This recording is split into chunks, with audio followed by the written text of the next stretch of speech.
departing Roatan, Honduras, which is a beautiful island in the coast of Honduras with dolphins following the ship and the sound of water and everything is just amazing. And we are in that ferry just talking about Jesus. We split the Bible open and we started to talk about Isaiah chapter 58.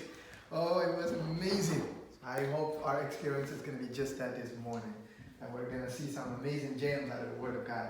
Ellen White makes some statements that I would say are very bold about Isaiah 58. And one of it is the first one that you see there, Isaiah 58. Ellen White makes some very bold statements, okay? Here is Brother Pedro. You're going to have one.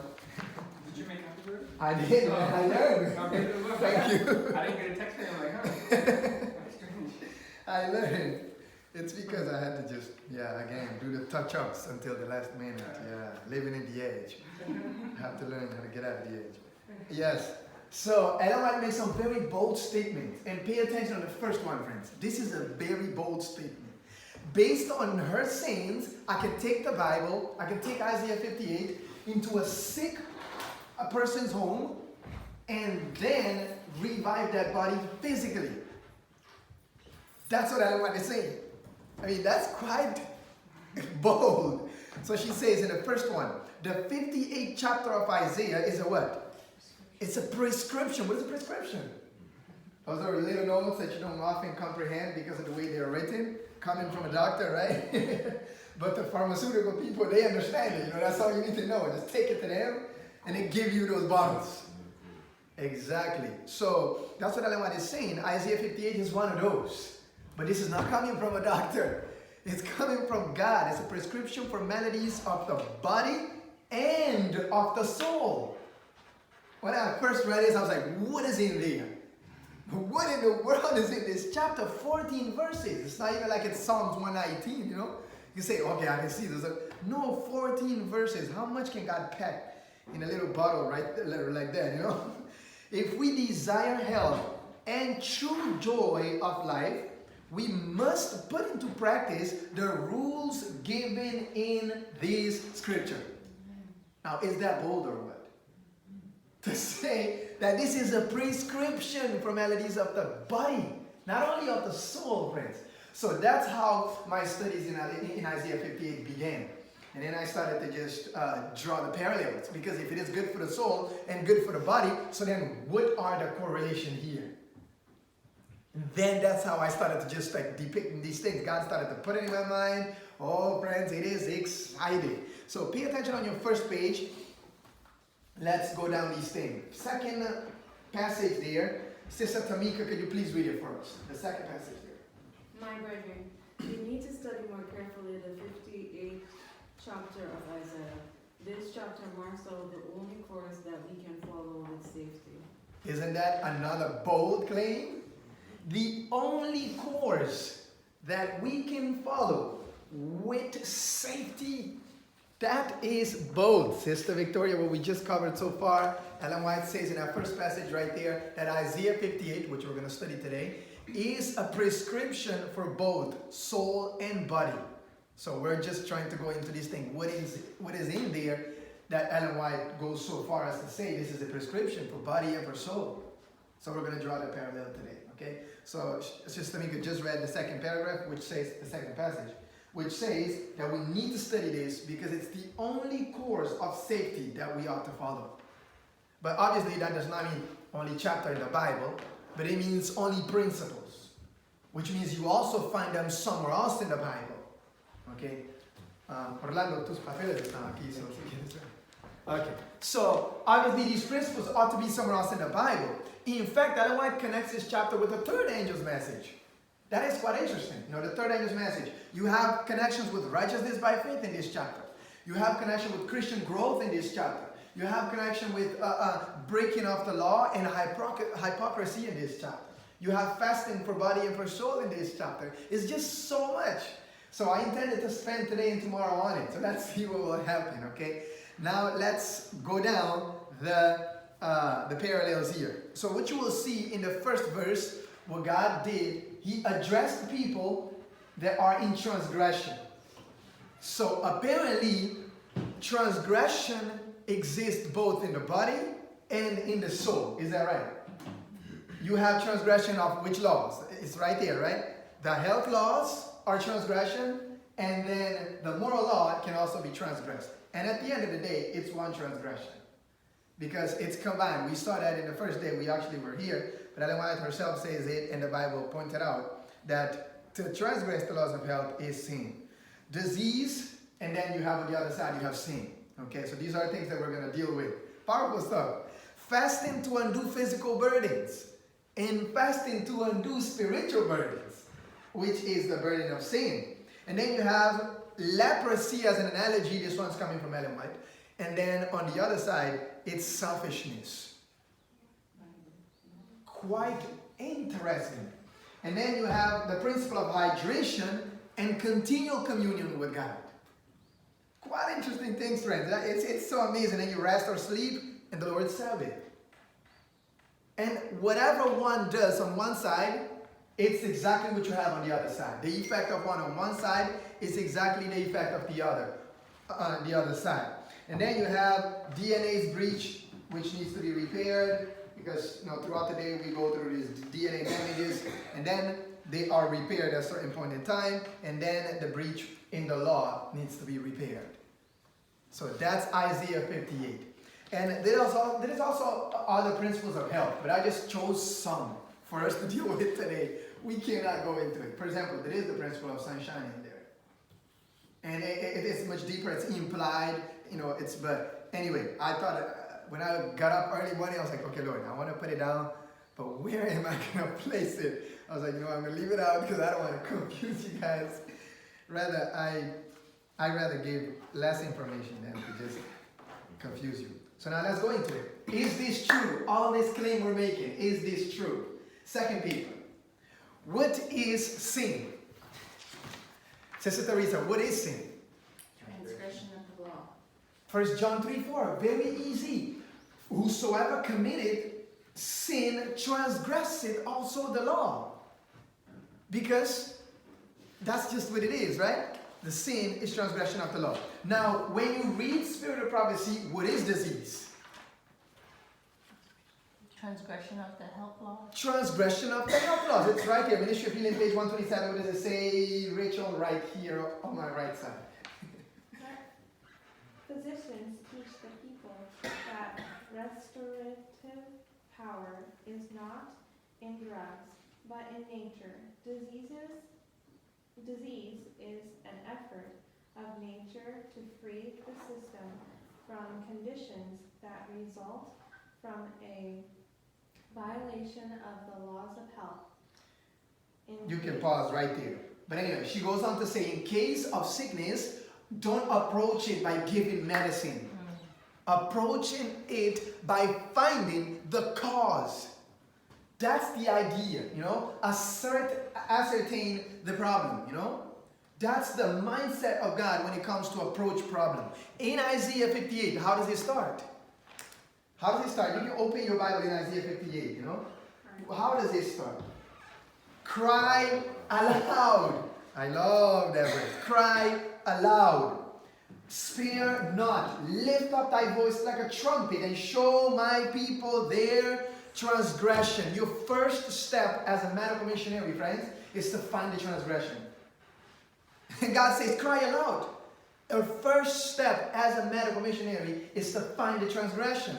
But we bring bottles like doctors, they're just saying now on it instead of saying, I don't know what else, out there. Names, big names. Those big complicated names that we don't remember except for stuff like Tylenol and those, right?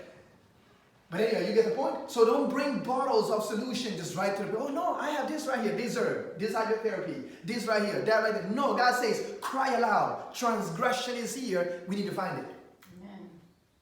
If you're thrown into a church as a Bible worker, first thing you're looking for, transgressions. Where is it? If the church is dead, that is, I'm saying. If you see some problems, you need to find where is the transgression. That's the idea. Otherwise, we will fail in our practices of whatever we do. Bible work, in canvassing, anything, Obviously, canvassing in pharmacy is a little different in this case. But the idea is find the transgression. Where is the law of function? being violated. That's the first thing. It's very easy. So then, another principle that is in this chapter is the principle of fasting. Obviously, we're going to be jumping. We're not going to go all the verses because we can't do it. It's just too much for us to do in one class, okay? So now, watch this thing about fasting, okay? We're going to go into it. We actually have a lot of information on fasting here, more than we could probably cover. But we're going to go into the physical and the spiritual to compare them. Question: is fasting a spiritual thing? Think before you speak. Is fasting a spiritual thing? It's not. Fasting is a physical thing. But God chose it to be able to get our mind on a spiritual realm of things. You know, if it's done the right way. Okay? That's why in Isaiah 58, people was not getting it. They were fasting. But God is saying, no. The fasting that makes your voice reach heaven, it's not that fast right there. Let me explain to you what fasting is. And let me give you the purpose and the benefit of fasting. So then God goes into giving it to them. Now let's watch that. Isaiah 58 verse 6 says, is not this the fast that I have chosen? To lose, pay attention to the benefits of fasting, friends. Please do. To lose the bands of wickedness. When you need to lose the band, what is the condition? What is the condition of somebody that needs a band to be losing? In prison. They're tied up. They're in prison. They're in slavery. This is the idea. Lose the band, right? And then undo heavy burdens. And then let the oppressed go free. When there is need of freedom, where is there? What is the condition? Prison. Bondage, prison. You know, this is the idea. Okay? And then he says, in other words, and that ye break every yoke. This is true fasting. Did you know, because God is using something physical here as an illustration, this is exactly what fasting does to the body. You just need to understand it. It's exactly what it does to the body. So watch it transpire before us. Now Ellen White comments on this thing. This is, I don't know what book that is, CTBH, but anyway, it's page 102. You can put it on CTBH and search for it later what it is, okay? Those who so far as it is possible engage in the work of doing good to others, because that's what God is describing as being a fast here, right? Go ahead and do good to others, those who need it, right? The oppressed, let them go free. The ones with heavy burdens, take the burden away. And by the way, I probably have to make this disclaimer before I read this passage. Isaiah 58 focus in this whole thing as approaching a body, a human body. That's why you hear him say, do not turn away from your own flesh. In other words, this is a corporal vision of things, okay? So it's like embodiment of things, okay? So in other words, poor, naked are members of your body. That's what Isaiah is saying. When you turn away from the poor, from the naked, from the widow, it's like turning away from one of your members. Does that make sense to you? It's like not caring for one of your members. That's what he's saying. Who wears a pants that only covers one leg, but the other one is? Who does that? Crazy people. Crazy people, right? The church does that. We do that sometimes. We cover some parts and we leave the others uncovered. We take care of some parts and we leave the others alone. This is what Isaiah is trying to say, friends. Let's read it now. Those who so far as it is possible engage in the work of doing good to others by giving practical demonstration of their interest in them are not only relieving the ills of life and helping them to what? To bear burdens, but are at the same time contributing largely to their own health of soul and body. That's what Ellen White is talking about. When you do the work of spiritual exercise, when you go out there and take care of people, you're actually benefiting the people in bearing their burden and also your own body. And she's commenting on what is true fast. So in other words, true fast needs to release burdens. But that doesn't quite say a lot to you yet. Okay, let's read the other one. Sister Victoria, read the other one for us, please. If the mind is free and happy, If the mind is free and happy from a consciousness of right doing and a sense of satisfaction in causing happiness to others, it creates a cheerfulness that will react upon the whole system, causing a freer circulation of the blood and a toning up of the entire body. All this, she's talking about those work that is being done in Isaiah 58. When you do evangelism based on love, not just like preaching, not just teaching, but just to love the people the way they are, but then to let them know that there is a higher calling. This is what God is saying. That in itself has a benefit for the person doing it. That's why God said in Isaiah 58, when you do these things, then your health will speed forth speedily. Go forth speedily. It did not say that you just be healthy. No, you will be healthy speedily. This will speed up your recovery for a sick person. Which means that if I become a leader of an institution somewhere that I'm dealing directly with the sick, one thing I want to make sure they do is serve. You see the principle of health here? That's what Isaiah 58 is bringing out. One thing you want to make sure they do is serve others. Why? Because it takes the mind away from themselves. These are healing principles. But we don't apply those sometimes. I'm not saying Richie Pans, I'm just saying in general as Seventh-day Baptist. We need to apply those things. Make those people serve others. Just like in a simple way. Maybe you can make them, even like for the weakest person, you can make them hand a flower to somebody else. It could be at the hospital. The person is there. They can walk around. There's another one that cannot walk around. Take a flower to them and tell them, hey, I just came to see if how's your day going, Hope you have a great day. Here's a gift for you. That in itself, the giver is benefited just like the receiver. It's God's principle. So we don't have to focus only on herbs and hydrotherapies. There are principles outside of that realm right there that we need to practice. Anyway, continue. Verse 8 in Isaiah 58. Brother Lucanda, please read it for us. Then shall thy light break forth as the morning, and thine health shall spring forth speedily, and thy righteousness shall go forth before thee. The glory of the Lord shall be thy reward. The word reward means behind you. It's a very interesting one. We say rear, that's about the same word here. So it's not reward. Some people think it's reward, but it's not reward. It means behind you. So you are encompassed with the presence of the Lord. The righteousness goes before you, and His glory follows. This is when you're doing the work the right way. This is when you're doing the work the right way, friends. It's so powerful. So your health will spring forth speedily. Let's continue because we have other things to deal with. I have a lot of fasting here. So doing good is the work that benefits both what? Giver and receiver. Powerful. If you forget self in your interest for others, you gain a what? Victory. Over your Own infirmities. powerful. The pleasure of doing good animates the mind and vibrates through the whole body. Oh, that's powerful. Now watch this. Benefits of fasting. Pay attention on these, please, all right? Behold, ye fast for strife and debate, and to smite with the fist of wickedness. Ye shall not fast as ye do this day, to make your voice to be heard on high. These fasts are only outward show, mere pretense, a mockery of humility. These worshippers, while mourning and lamenting, retain all their objectionable traits of character. Their hearts are not what? Humbled, nor what? Cleansed from spiritual defilement. Can abstain from food cleanse you from spiritual defilement? Think before you answer. So what is the point of Isaiah 58 about fasting then?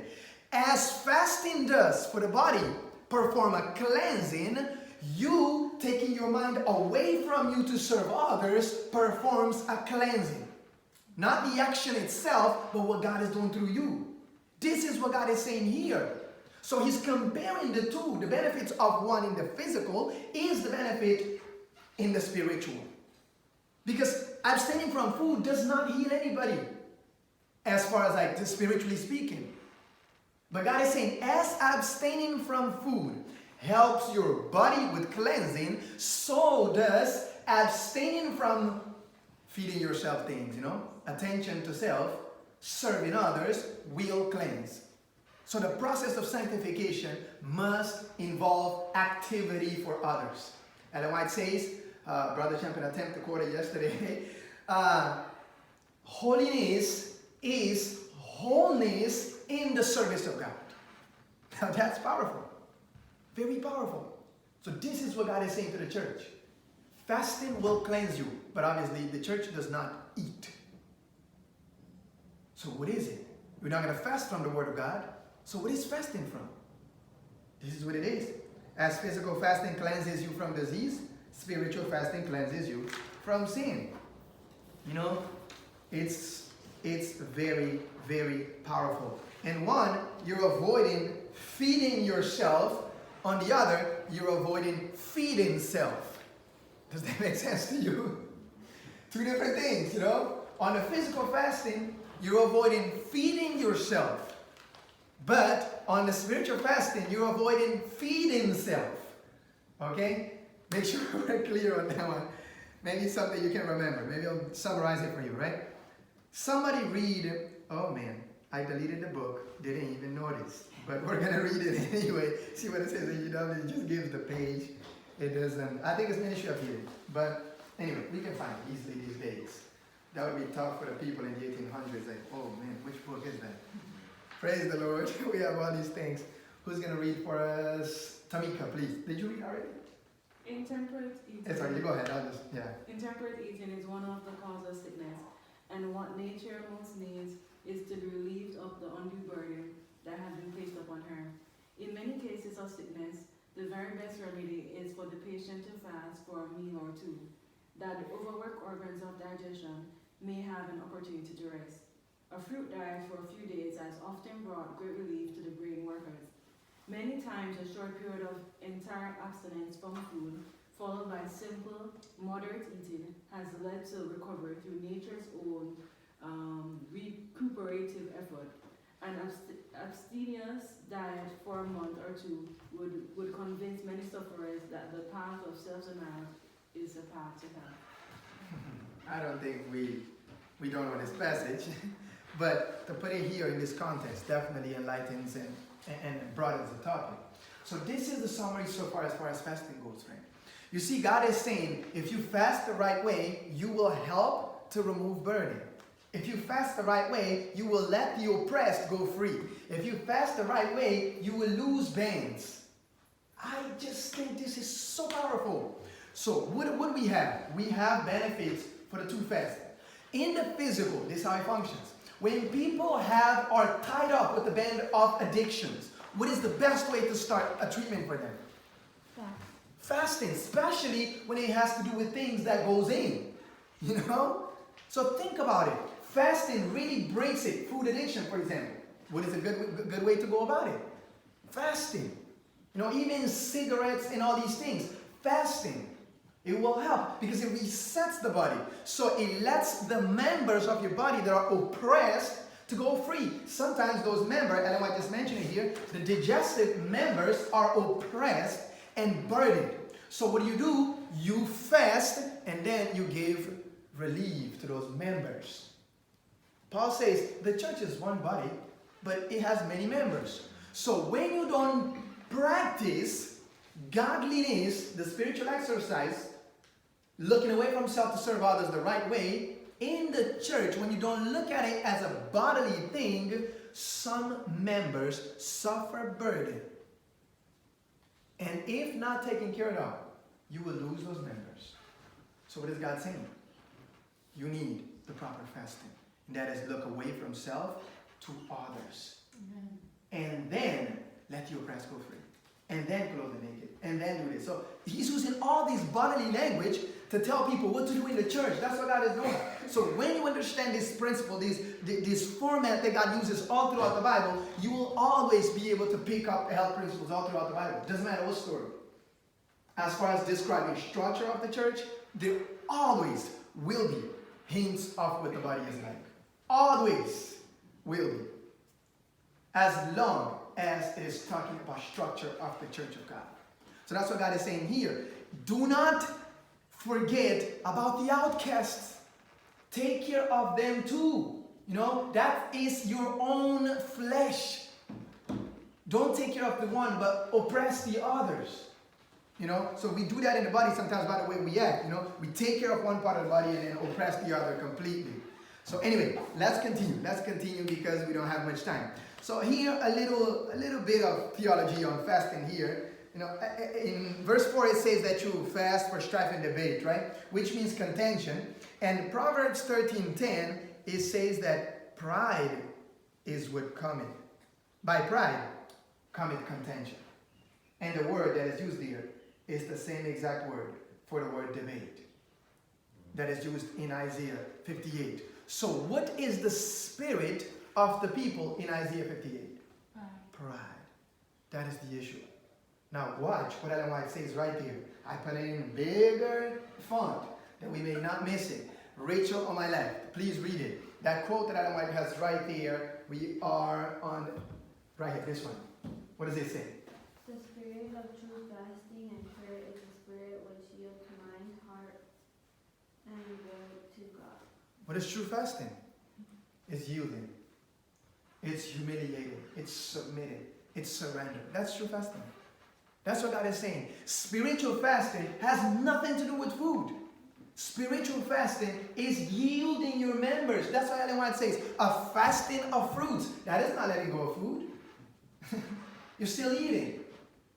But you're eating lighter and your focus will be on submitting and surrendering. That's the spirit of true fasting. It's the spirit of humility. So that's why contention was involved there with abstinence from food. God says this is not fasting. This is not fasting. You cannot call this a fast. Fasting is not abstaining from food. Yes, that is the physical part of it. But if you want to get into the spiritual part of it, it functions this way. Look away from self, serve others. That's fasting. Even when you do it while eating, it's still fasting. If we do not do this, then we remain servants of Satan. And so this is the most important factor, yielding our mind, our heart, and our will to God. Otherwise, we are being ruled. This is why we have pride. This is why we, have sickness, addictions, all this, because we are controlled by the enemy. That's it. Yeah. We have a leader that does not know what is righteousness. That's the issue. Now watch this. Comparison between the outcasts, which are the outside ones, which are the most distant ones, with the extremities in the body, which are the most outside ones, which the most rejected ones. Watch this. Isaiah 58 verse 6 says, "Is not this the fast that I have chosen, to loose the band of wickedness, to undo the heavy burdens, and to let the oppressed go free, and to break, and that ye may break every yoke? Is it not to deal thy bread to the hungry, and that thou bring the poor that are cast out to thy house, when thou seest the naked, that thou may cover him, and that thou hide not thyself from thine own flesh." Why am I bringing the extremities into this picture, friend? This is what it is. God is saying, if you want help, think about the body as a whole. That what you do to one, do to the other. Because he is talking about righteousness, God is trying to say we need to cover the whole church totally with the righteousness of God. You don't just practice it on top of one, the core part of the church, and leave the outcast out there while they're just losing the benefits. That's the idea that God is bringing here. And watch it in Ephesians when God talks about your own flesh. What does it really mean? It says, for no man ever, this is Ephesians 5:29 to 31. For no man ever yet hated his own. What is it talking about? But what does he do? He nourishes and cherishes. Even as the Lord, the church. For we are members of his body. You see the comparison? Your own flesh, you have to nourish every part equally. That's what God is saying. Nourish every part equally. And what is the nourishment? What is it that really brings nourishment to every part of the body equally? Food turns into blood. And then through blood, it's carried to every part of the body equally. That's how it is nourished equally. So God is saying, focus on the body as a whole if you want it to be healthy. And then he says right here in the last verse, for this cause shall a man leave his father and mother, and shall be joined unto his wife, and they two shall be one flesh.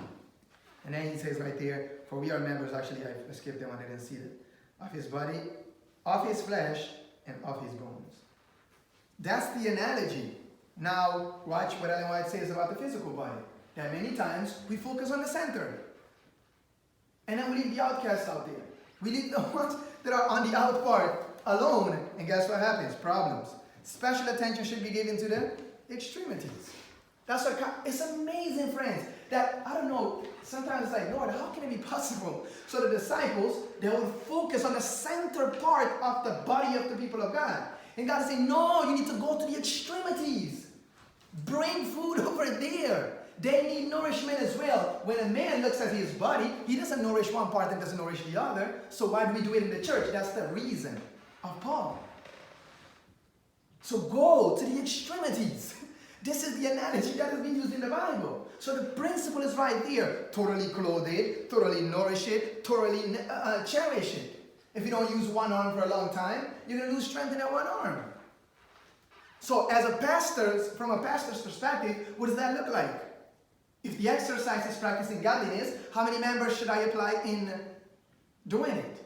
All of them. All of them. If you want a harmonious development, you need everybody to do something. I'm so amazed it took us this long to come up with TMI, total member involvement. Isn't that amazing?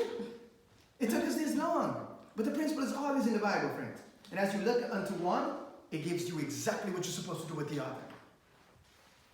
Paul is reasoning with you on things that you know. Since you know that you wouldn't take care of one part of the body and not the other, apply that same principle in the church. Nourish everyone equally. Exercise everyone equally.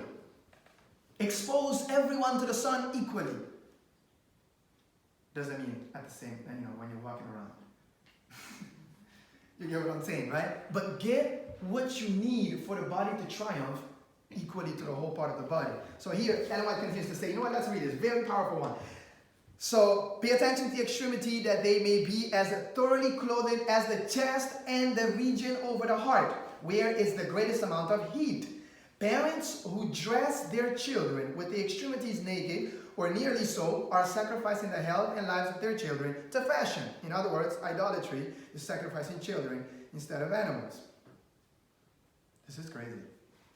If these parts are not so warm as the body, the circulation is not equalized. When the extremities, which are remote from the vital organs, are not properly clad, the blood is driven to the head, causing headache, nosebleed, or there is a sense of fullness about the chest, producing cough, palpitation of the heart, on account of too much blood in the locality, or the stomach has too much blood, causing indigestion. That's serious. So what God is saying here in the body, focus on your extremities. Focus on those that are normally the outcasts. They're away from the body. So it takes more time to get the nourishment over there. It takes more care of the extremities to be able to include them in. That's amazing. It's the same message for the church. The naked, the poor, the outcast, it takes a lot more tender care. And you need to try to cover them as the same as the center of the body. The leaders, those who shows up every day, those who do something in the church all the time, all those, they get all the benefits. While the outcasts are there, not getting the nourishment because circulation are not reaching them. The coldness of selfishness have blocked the vein that circulate blood to the outcast people. Now that's a lot of word, but I hope you understand what I'm trying to say. Because we're selfish, so centered in the middle, in the core part, then the extremities suffer for it. That's what God is saying. Focus on the body as a whole, then you'll have health. Focus on the church as a whole, then you'll have spiritual strength. It's just, you know why I love this, friends? It's because people study these things for years in seminaries. You don't have to. You don't have to. You know how much it takes people to study the structure of the church.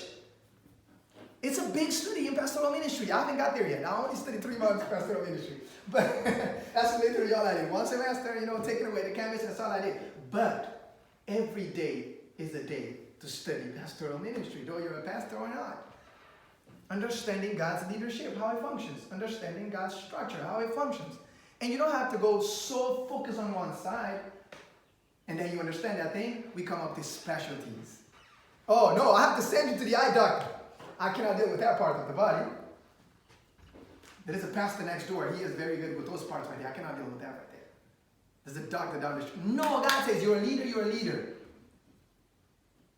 Think about it.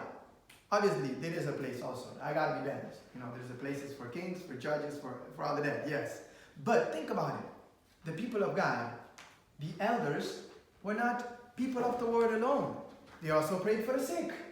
They also told them what to do to recover, because they understood. They were taught an adamant physiology from the young. That was the custom of the people. Anyway, let's continue, friends. Otherwise, we're going to be here till tomorrow. Leprosy or selfishness, right? Otherwise, says the leprosy of selfishness has taken hold of the church. The Lord Jesus Christ will heal the church of this terrible disease if she will be healed. The remedy is found in the 58th chapter of Isaiah. Now, what does leprosy do? In leprosy, especially the extremities start to suffer. Isn't it? I don't know. Is it happenstance that all this parallelism is there? The extremities start to suffer. Why? Circulation is not that great, and then you lose sensation as well, because the nerves are the problem. The nerves are the problem. You lose sensation. In other words, you become desensitized. If you lose sensation, can you tell which something is cold or hot? Or you can't. Have you guys studied hydrotherapy yet? Mm-hmm. Okay. So you know about this, right? Neuropathy and diabetics and all of that, right? Okay. So, Matthew 24:13. Pay attention on this. And because, Rachel, read it for us, please. Because all iniquity shall abound, the love of many shall wax cold. You see what is the coldness of Isaiah? There's no love in there. Just form. Just form. And when there is no love covering the outcast part, they chill out. And they leave. You lose the members. That's what happens. Think about a diabetic, for example. You start losing sensation or circulation. Have you ever touched a diabetic person who has poor circulation on their feet? Cold. There's this man in Alaska. Every night I work with him in carpentry. Every night we come home, I have to massage his feet and try to bring circulation to the feet and everything. Oh, when you touch it at first, that feet was cold. Why? Because no presence of blood going that way. No presence of blood. That's it. That's the analogy here. I know you cannot wrap your mind around everything, but praise the Lord, you have the paper. Think them through. You can take these step by step. Think them through. The coldness that makes you lose member in the church is because there's no presence of nourishment reaching them and proper clothing of the righteousness going all over those. Practice righteousness to everyone. Just like you want in the body, proper circulation to everyone.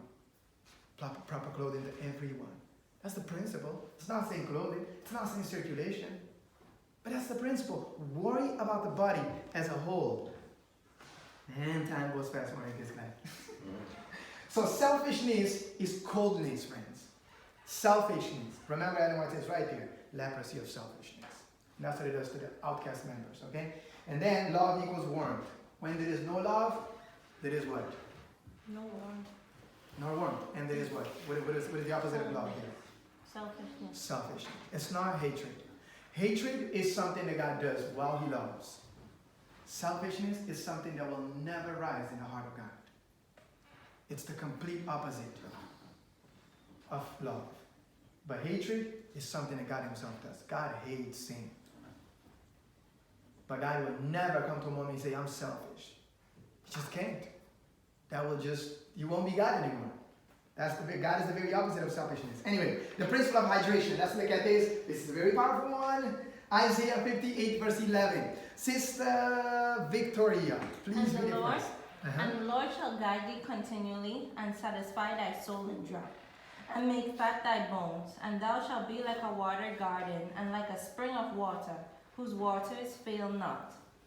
Based on what we have learned, how to pay attention on the way God hints things at us about the body, what can you learn about this verse as far as like something about the physical body? What can you learn?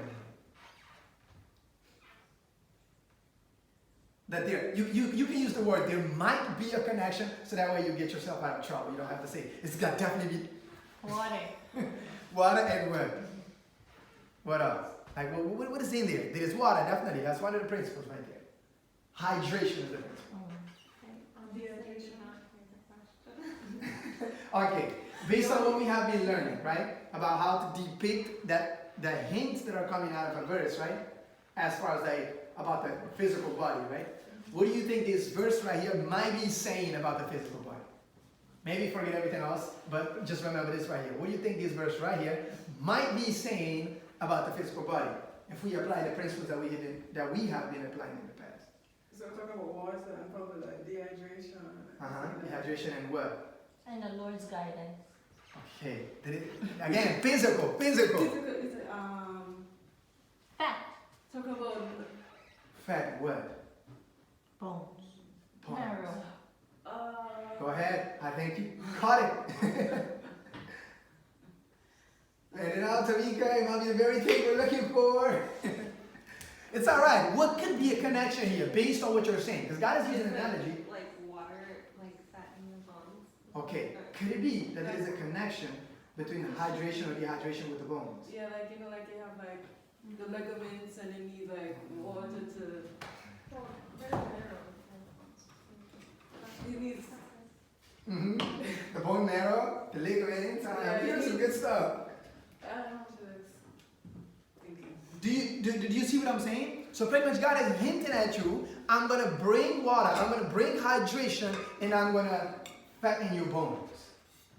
Friends, think about it. It's very So suppose powerful. that there's an illness that can happen if you don't have enough water. Apart from dehydration, there's something with the bones that if you don't have enough water. Exactly. That's exactly what I want to go to. You see what I'm talking about? Now, what you want to do to be able to understand what Isaiah is saying is understand what does bone represent in the church.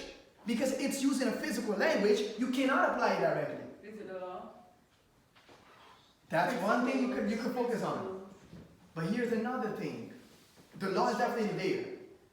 Strength, spiritual strength. All throughout the Bible, we'll talk about it. Take your phone. Let's do this for just 1 minute.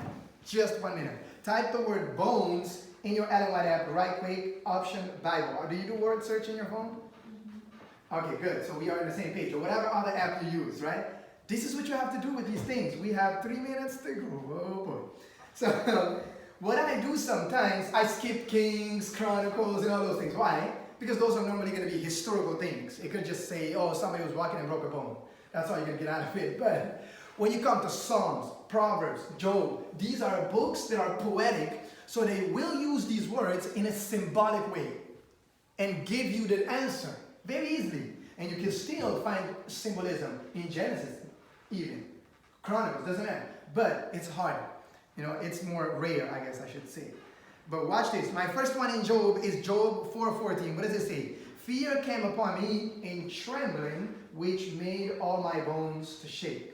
Okay? So fear is doing something to the bone here. I would even question that in a health level. But I won't do it right.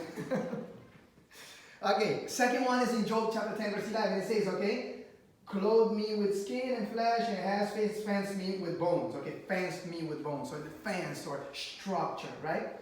That's one thing you're getting from it, right? And then Job 20, verse 11, his bones are full of the sin of his youth, which shall lie down. And then, what does it say? Shall lie down with him in the dust. Okay, that doesn't give much in this context. Let me see which one I can give you. Watch this one. David will give you one right here. Psalm 6:2. Have mercy upon me, O Lord, for I am weak. O Lord, heal me, for my bones are vexed.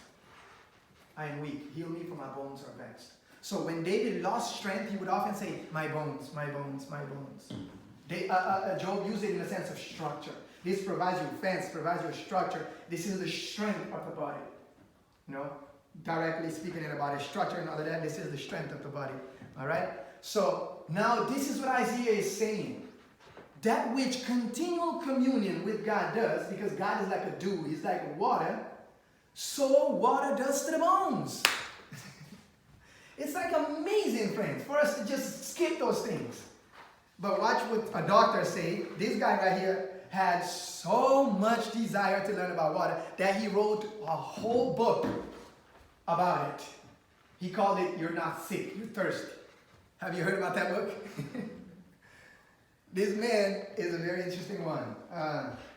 Batman Galige, I think is how you say his name. Very interesting name.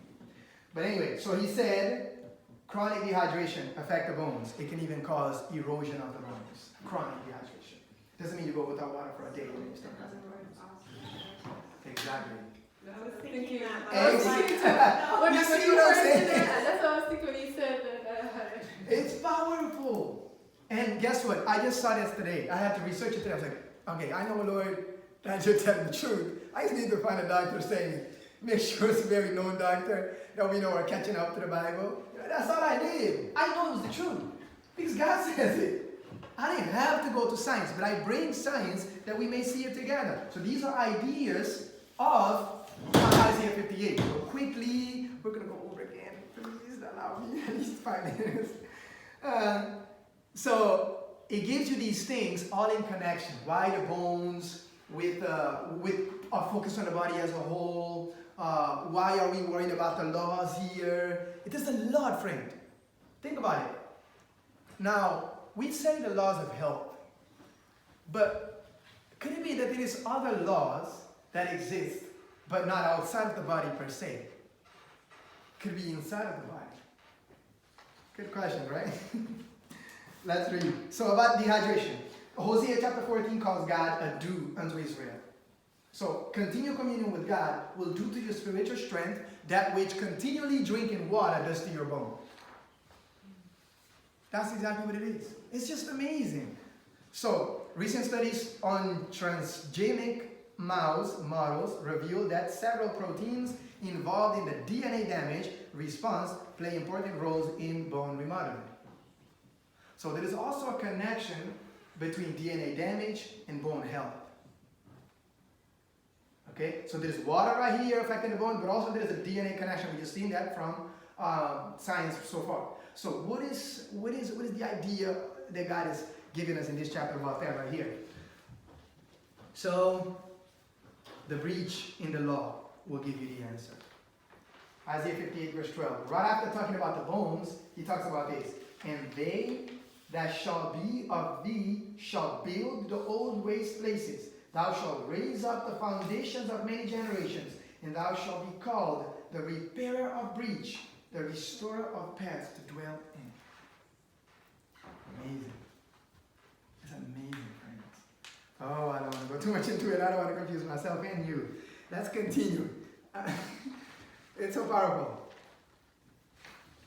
Watch what Science Daily says. The genetic code is what? Set of rules. It's a set of rules that the body needs to follow. So when there is a damage, or they call it a breach, by the way. When there's a breach, there is a problem.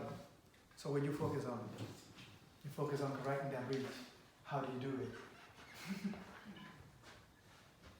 It's so powerful. So your DNA within your body are the laws that tells your body how to act. The reason you have your arms the way you have it is because there was a law somewhere that said we're going to do it this way. There was a blueprint somewhere that said it's going to be this way. The reason you have the hair, the color that you have it, is because there is a rule and a set of rule inside of you saying it's going to be this way. That's why your left side of your head doesn't have purple hair and then the other side has yellow hair. God is symmetrical, but it all functions because there was a set of rule placed somewhere to make the body function at one fit way. Did you have some comments there? Okay. So this is what it is, friends. DNA right here is serving the purpose of the 10 Commandments. When there is a breach in it, it needs repairing. What does he call it? What the first part? And they that shall build thee, shall build the old waste places. Why that term, old waste places? You know, in their time, for example, remember Jeremiah? He had to build the wall again. They were left like just desolate and just brought to waste. Whenever a place was damaged, God is saying, you know what? You're taking this with a damage. So So you we don't are- walk forward like this. Go ahead. I'm trying to connect it to now, like us presently. Physically or as a church? Both. Okay, physically, first, this is what it is. Let's say, for example, your mother lived a certain way. And then, all of a sudden, you got all these things from her that you could call the old waste. But you don't have to live with it. You can fix those breaches. You can fix those bad habits. You can remake your DNA, per se. You know what I'm talking about? With the power of God. And set a better foundation for the next generation. You see the idea? That's what God is saying in the church as well. When you take something up, don't take it and move with it as it is. But fix it and make a better ground for the next generation. So for the church, there are things that the church suffered in the past that when we take it, and one of it is the Ten Commandments were touched on, and the Sabbath was removed, caused a breach on the law, and that law like that will not give you the right function. So what is God saying? You, Seventh-day Adventists, are going to be those that are going to take it, and you're going to set a better foundation of those that's going to come after you. Do you get it? Because the breach on the law is the Sabbath that was taken out. Imagine the law is blocks, and you come, you find the middle one, the fourth one, you took it, and the sun shines right through. You see it. Does that wall look good? Is a wall with a breach on it a good wall? No. It's not safe. It's not safe. It could tumble down anytime. So God is saying, you know what? You restore this right here. But it's an important, thing for us to learn, because sometimes we might say that's how we grew up, or that's what my mother taught me, and that's Exactly. because of what I've experienced as a child. This is how I'm going forward. But God is saying, no, I'm calling to a higher standard. Crazy. Exactly. So you look at that in both ways, in the spiritual and in the physical. We are people that were called to restore the old ways. Christianity has suffered some hate. And God is saying there's a breach in the law. But I'm going to raise a people that is going to focus exactly on repairing that breach. In the body, when you go through a lot of troubles, there is a breach in the DNA. Something has to be done to be able to restore that breach in the DNA. Otherwise, you're going to start making 7 fingers on one hand, 10 on the other one, and eventually you're going to die. I'm being very dramatic. But rest. Let's finish with this one very quickly. Isaiah 58 verse 13. I find it amazing that all of a sudden God brings rest into the picture. After talking about the water, the bones, and the DNA, which there is a connection between the two and the DNA, and the restoration of the breach, repairing of the breach, then he says rest. So watch this. If thou turn away thy foot from the Sabbath, from doing thy pleasure on my holy day, and call the Sabbath a delight, the holy of the Lord, honorable, and shalt honor him, not doing thine own ways, nor finding thine own pleasure, nor speaking thine own words. You will find it a delight when you rest on it the proper way. Okay? That's what God is saying. Watch Ellen White, Education 205. The importance of regularity in the time. Actually, we're going to have to read that after. It's just out of place. Let's read the passage of Ellen White on CET 86. You see that? CET 86, the second to the last paragraph. The fourth commandment has been trampled upon. Therefore, we are called upon to do what? To repair the breach in the law and plead for the desecrated Sabbath. The man of sin who exalted himself above God and thought to change times and laws brought about the change of Sabbath from the 7th to the first day of the week. In doing this, he made a breach in the law of God. That's the breach in the law. It's the fourth commandment that was removed. So we are called as a people to put that back in. And then the other part on the DNA, Ellen White says it on education. We read that passage. It is when you sleep that your body builds again. So when you sleep or rest, your DNA repair. And if you continue to practice those laws the right way, drinking enough water, constructing your bones the right way, which has a lot to do with DNA. I still have a lot to learn there. And then you will repair your DNA, your body will be built in such a way that you will lay a good foundation for the next generation. Your children don't have to suffer from what you suffer from your mother. So then, in the church, the same way. We took a message that might need something to be fixed on it. That way we take it forward. By resting on the true Sabbath, you repair the breach on the law. By sleeping the right way, you repair the breach on your DNA, which is the law of function in the body. So this is the huge parallel of Isaiah 58, and I've only touched on the surface of it. So I really plead with you, friends. Before we pray, I plead with you. Go on your own time before the Lord and ask Him to show you what you yourself can handle right here. And ask Him to build on it. Study it for yourself. Right there is a passage that talks about sleep deprivation and DNA damage. And then you sleep, that repairs DNA. Sabbath deprivation, breach on the law. Okay, let's pray. There's a lot we can say here.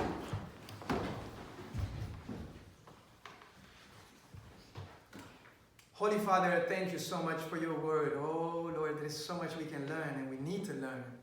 I pray that this parallelism may be fresh in our mind as we go forth to do things for you, Lord. That we may see that in Isaiah, there is a prescription for both the body and the soul. And Lord, I ask for forgiveness for my shortcomings. And I ask for forgiveness on behalf of the church, Lord. But I pray also for these students of yours, Lord, to learn from you directly and to take the true gospel to the world. Not just physical laws, but the 10 Commandments are the laws that govern both the physical body and the spiritual body. That's what we want to learn in Jesus' name. Amen. Friends, thank you so